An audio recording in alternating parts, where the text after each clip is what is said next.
بسم اللہ الرحمن الرحیم۔ اصل میں مولانا صاحب یہ جو دونوں طرف ہے تو دونوں طرف ہیں، چاہے روس ہے، امریکہ ہے، اسرائیل ہے، یہ دونوں طرفین حق کے رہبر نہیں ہیں، اور نہیں موجودہ زمانے میں حزب اللہ اور ایران یہ حق کا یعنی لیڈر ہیں۔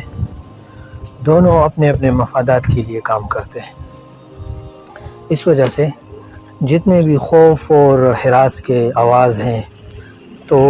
یہ اللہ تعالیٰ نے اپنے ایک نشانی اللہ تعالیٰ نے بنائی ہے کہ ہم ان خوف کی آوازوں سے نہ ڈریں، بلکہ اللہ وحدہ لا شریک، جس کے قدرت میں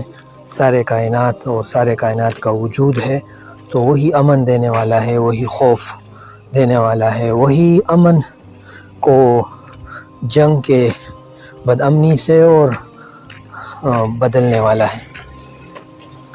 امن وہ صرف اللہ سے آتا ہے، اور جب بھی ہمارا کوئی یعنی بھاگنے کی جگہ تو وہ اللہ ہی ہے، اللہ کے علاوہ کوئی بھی نہیں۔ اس وجہ سے یعنی اللہ تعالیٰ کا فرمان ہے قُلْ هُوَ الْقَادِرُ عَلَىٰ أَن يَبْعَثَ عَلَيْكُمْ عَذَابًا مِّن فَوْقِكُمْ أَوْ مِن تَحْتِ أَرْجُلِكُمْ أَوْ يَلْبِسَكُمْ شِيَعًا وَيُذِيقَ بَعْضَكُمْ بَأْسَ بَعْضٍ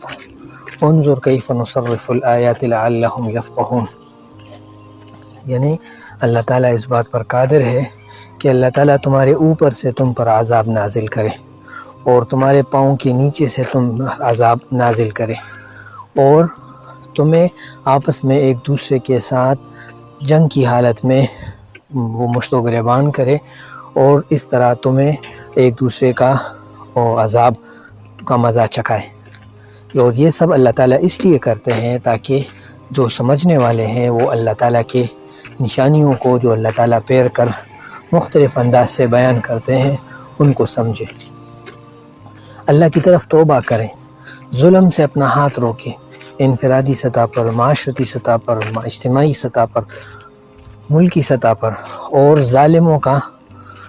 اور کافروں کا اور مجرموں کا مددگار نہ بنے۔ اللہ تعالیٰ کا فرمان ہے فَلَوْلَا إِذْ جَاءَهُمْ بَأْسُنَا تَضَرَّعُوا، کیوں ایسا نہ ہوا جب ان پر ہمارا عذاب آیا تو ہمارے پاس آ کے گڑ گڑاتے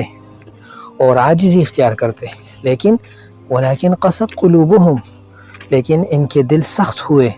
وَزَيَّنَ لَهُمُ الشَّيْطَانُ مَا كَانُوا يَعْمَلُونَ، اور شیطان نے ان کے لیے ان کے کاموں کو مزین کر کے خوبصورت بنا کے پیش کر دیا۔ فَلَمَّا نَسُوا مَا ذُكِّرُوا بِهِ، جب انہوں نے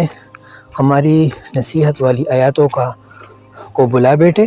فَتَحْنَا عَلَيْهِمْ أَبْوَابَ كُلِّ شَيْءٍ، ہم نے ان پر ہر طرح کی نعمتوں کے دروازے کھول دیے، حَتَّى إِذَا فَرِحُوا، جب ان میں اترانے لگے اور تکبر کا معاملہ کیا، أَخَذْنَاهُمْ بَغْتَةً، ہم نے ان کو اچانک پکڑ لیا، فَإِذَا هُمْ مُبْلِسُونَ، تو وہ بس نا امید پڑے رہے، فَقُطِعَ دَابِرُ الْقَوْمِ الَّذِينَ ظَلَمُوا، اللہ تعالیٰ نے ظالموں کے جڑ کاٹ دیے۔ الحمدللہ رب العالمین، اور ساری تعریفیں اس اللہ کے لیے ہے جو تمام کائنات کا پروردگار ہے۔ اسی طرح قرآن کے جو واضح ارشادات ہے وہ یہ ہے قال رب بما انعمت علی، اے اللہ آپ نے مجھ پہ جو انعام کیا ہے، موسیٰ علیہ السلام نے فرمایا، تو اسی انعام کے وسیلے فلن اکون ظہیرا للمجرمین، میں ہرگز مجرموں کا وہ مددگار نہ بنوں گا۔ اور اللہ تعالیٰ نے اپنے رسول کو فرمایا فلا تکونن ظہیرا للکافرین، کافروں کا آپ ہرگز مددگار نہ بنے۔ لہٰذا توبہ کا شرط یہ ہے کہ ظالموں کا اور کافروں کا اور مجرموں کا مددگار نہ بنے، اور یہ دونوں امریکہ بھی، اسرائیل بھی اور ایران بھی ظالموں کا مددگار رہا ہے اور اب بھی رہ رہا ہے، مدد کر رہا ہے۔ لہٰذا یعنی کفر، دونوں کفر ہیں، جو ان کے جو اعمال ہیں وہ کفر ہیں، لہٰذا لیکن بڑا کافر وہ اسرائیل ہے اور بڑا کافر وہ امریکہ ہے۔ لہٰذا اللہ کی طرف رجوع کرے، گڑ گڑائے، اور اللہ پر توکل کریں، حالات سے نہ ڈریں۔ حالات اللہ کے دست قدرت میں ہیں، اللہ ہی حالات کا رکھوالا ہے۔